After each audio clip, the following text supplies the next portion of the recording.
Well, hey AP, I hope you're doing well when you watch this video. So, gonna make a video about photosynthesis. Not the most ideal situation, but we have to catch up a little bit. And so, I'm gonna go through the notes. Definitely need you to fill them out.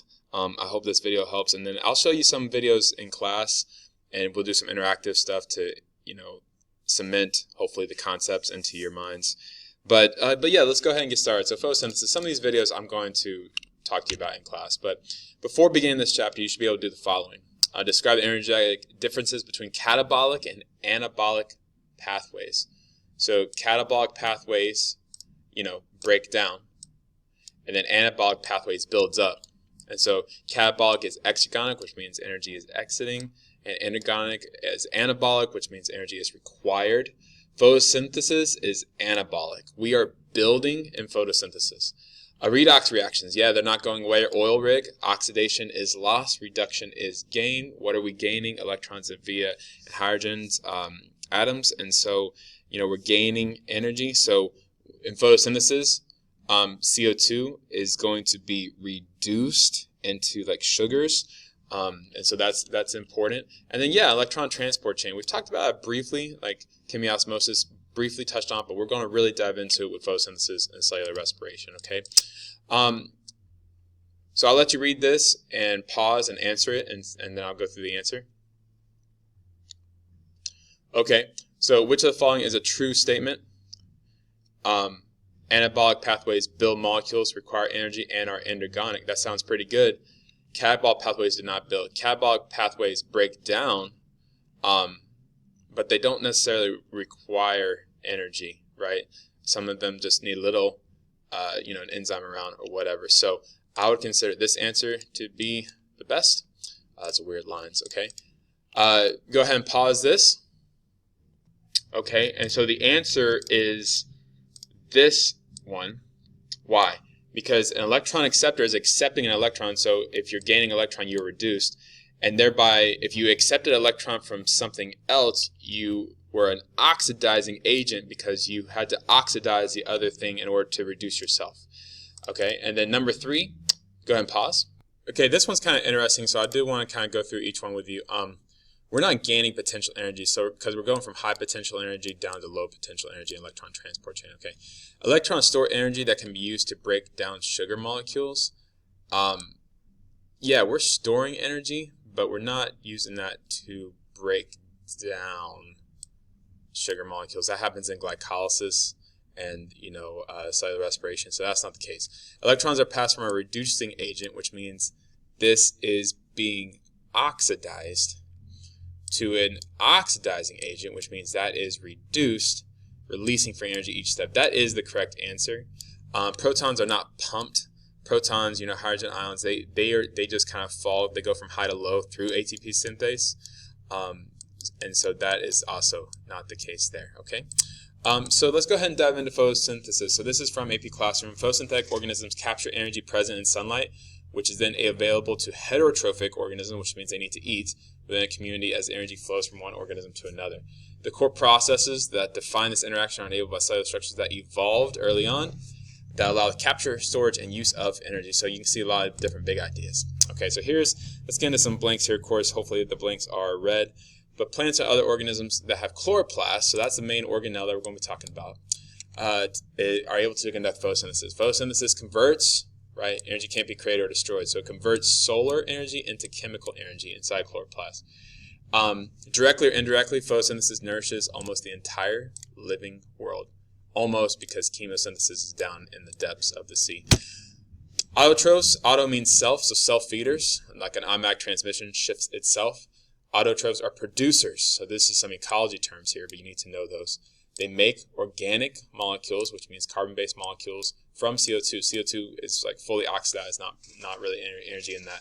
So almost all plants are photoautotrophs, which means they are self-feeders using light to make organic molecules. Okay, so how does sunlight help build the trunk and branches and leaves of this tree? Well, here's what's amazing about this, and this kind of leads to the next question. If you completely dried out a tree trunk, most of what remained would have come from where? And so when you see these massive trees, outside. And even if you go in like the redwoods and all of that, those tissues were built from the air, because CO2 is going in, and then this.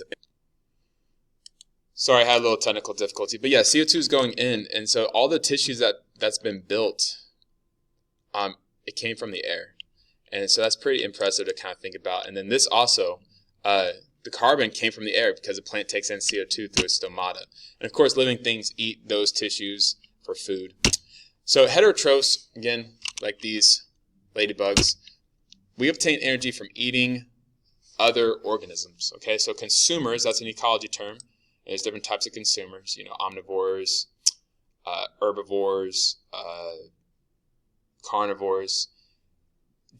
You know, we have to eat something else. We can't make sugars within us, food within us. And so decomposers break stuff down, absorb the energy and nutrients from non-living things. And so almost all heterotrophs depend directly or indirectly, so like carnivores don't eat plants, but they eat something that ate plants, on photoautotrophs for food and oxygen, because oxygen is released as a byproduct of photosynthesis. So photosynthesis occurs in a lot of different things, not just plants, algae, certain protists, and even some prokaryotes. And so here's a good picture here of some of the stuff that photosynthesis happens in. And so you can see right here, like kelp, which is a type of algae, euglena, which is a type of eukaryote, cyanobacteria, which is a prokaryote, and of course plants and trees and various other things like that. They're called autotrophs because they make their own food. Okay? And so here's another example, photoautotrophs. This is a pretty cool picture, and I think I gave it to you in your notes. Let me check. I did. Eventually, it'd be nice to be able to, you know, kind of explain this and understand it. We're not diving into cellular respiration right now. We're only talking about photosynthesis. And so photosynthesis does have two different reactions we'll talk about in these videos, light-dependent and light-independent reactions. And so sunlight and water go in, we're making ATP and electron carrier NADPH, and then those go into the light-independent reactions, making these molecules that ultimately lead to glucose, and then glucose can be filtered into a lot of different places in the plant to make tissues. But you'll notice something, that glucose goes, sound effects are good, that goes is one of the reactants in glycolysis, along with oxygen, and those are both products of photosynthesis. So they relate to each other really well. They're related. Okay, the products of one are the reactants of the other. All right, let me see. So I gave you this, just kind of different types of light energy. What does it mean to be a plant? You got to be able to collect light, transform it into chemical energy, right? Energy can't be created nor destroyed. Store light energy in stable molecules. We need to get building blocks though, right? The environment, it's important for a plant to be in the correct soil, have the correct minerals around. And then we produce all these different macromolecules, these biomolecules of life, from photosynthesis and from those situations. So you can see obtaining sunlight, leaves are solar collectors. CO2 goes into stomata. H2O, of course, is in the roots. Nutrients go into the roots as well. So photosynthesis, we're going to dive into the anatomy of the plant first, okay? Photosynthesis takes place in the green portions, sorry, I forgot the S there, of plants. Leaf of a flowering plant contains tissue called mesophyll, okay? That's what it means, like the middle, okay? And then cells containing chloroplasts are specialized to carry out photosynthesis. And so here's what a chloroplast looks like, okay? And so definitely need to be able to illustrate this. Let me first go back and let me kind of illustrate this. So here's a stomata, and then this is the outer epidermis of a leaf, and that's called the cuticle. Here is vascular tissue, like xylem and phloem, which carries water and food around to the plants. And then these are the different layers in the mesophyll. Let me see if I can remember this. Yep, palisade is the top one. And then spongy is the bottom one. Spongy because it has more space. Here's another stomata allowing for gas exchange. And that's what, and we did, our first lab was about this, transpiration. We dealt, with, water vapor leaving and under different conditions, and how plants can maybe adapt to that, and we'll learn more about that in this lecture. So chloroplasts are surrounded by a double membrane. Again, always when you see chloroplasts or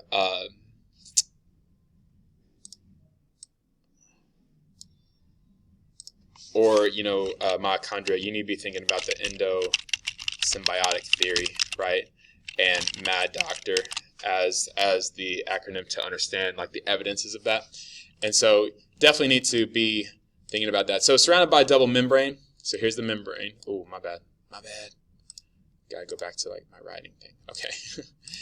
And so just need to be able to label this stroma, thylakoids. A stack of thylakoids is called a granum, and then graina are plural, so you can see all these stacks right here.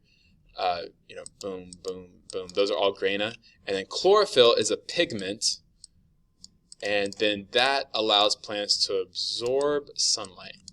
Okay? And so here is it labeled. And I would take your time and label it maybe in your notes. It doesn't hurt to practice labeling this. And so you can see right here the leaf cross section. Labeled all that for you. And then here is all like this layered. Graina, right? Granum is singular. And so that I would label it in your notes just as practice, okay? And here's maybe a clearer picture of what a chloroplast looks like from an anatomical standpoint, okay? So the chloroplasts of eukaryotes are structurally similar to and likely evolved from photosynthetic bacteria. That is what modern day science believes. Again, what would creationism and a biblical worldview state? Some people maybe would agree, some people would not. It is important to have that faith, though, that God created all that we see, okay, and He created good. So leaves are the major locations of photosynthesis. CO2 enters, we talked about that, somata. Chloroplasts are found in the mesophyll layer, which contains chlorophyll. Each mesophyll cell contains about 30 to 40 chloroplasts. So when we do cell diagrams, we often just put like one chloroplast. There's like 30 or 40 in a cell, something to keep in mind of. Okay, chloroplasts are composed of a double membrane. That fluid is called the stroma. And then a third membrane system composed of sacs called thylakoids is suspended within the stroma. And then they form a stack that's called a granum, singular, and graina, plural. And then, of course, chlorophyll is that pigment that we talked about that allows the plant to absorb photosynthesis. So here is a very basic equation of photosynthesis. CO2 and water in the presence of sunlight energy is making sugars and oxygen, okay, as products, okay? And again, where do we get the CO2 from? It goes through the stomata. We get the water through vascular tissue in the xylem. And then we form, again, I hope you can see how we're adding hydrogens. Okay, so we are reducing CO2 into sugars. Two different types of reactions in photosynthesis. There is the light reaction. Oh, my bad. There's the light reaction, and then there's the carbon fixation reactions, or the light dependent reactions and light independent reactions. And this is also called the Calvin cycle. So involves two pathways, okay? Light dependent reactions, of course, depends upon light. We're making little ATP, NADPH, notice the term reduced. Carbon fixation reactions, also known as the Calvin cycle, and also known as the light independent reactions, use the ATP, NADPH from this guy, right, from the light dependent reactions to produce carbohydrates, okay? And so here you kind of see it all flow together. So 30 to 40 chloroplasts in one cell, of course, in one mesophyll cell, okay? And you can see right here, light reactions, we're taking light, and then water, and then we're making ATP and NADPH, which funnels into the Calvin cycle, okay? CO2 as well, and then we're making those sugars for a plant to use them how it deems necessary, okay? And so here's the balance equation. So this is the equation that I would probably know.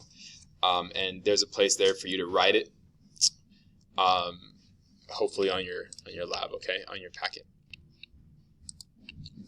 All right, having a little mistake there with technology, but nonetheless. So here we go.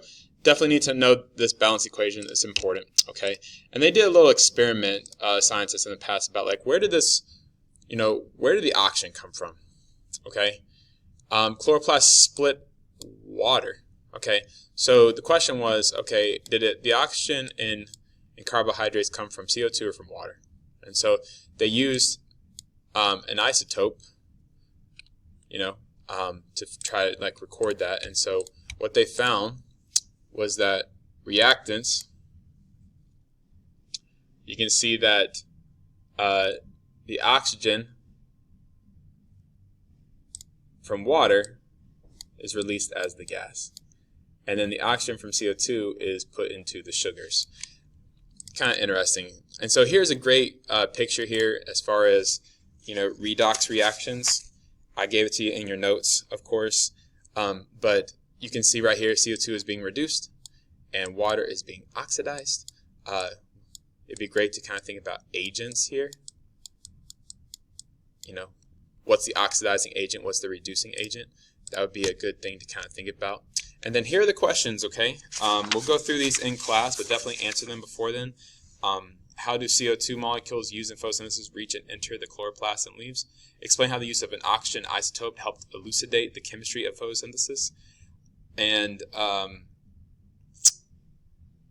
which you don't have that one in your notes. And then the Calvin cycle requires ATP and ADPH, products of the light reactions. If a classmate asserted that the light reactions don't depend on the Calvin cycle and with continual light could just keep on producing ATP and ADPH, how would you respond? That's a great question. Definitely take your time in understanding how to read, how to do that. Okay.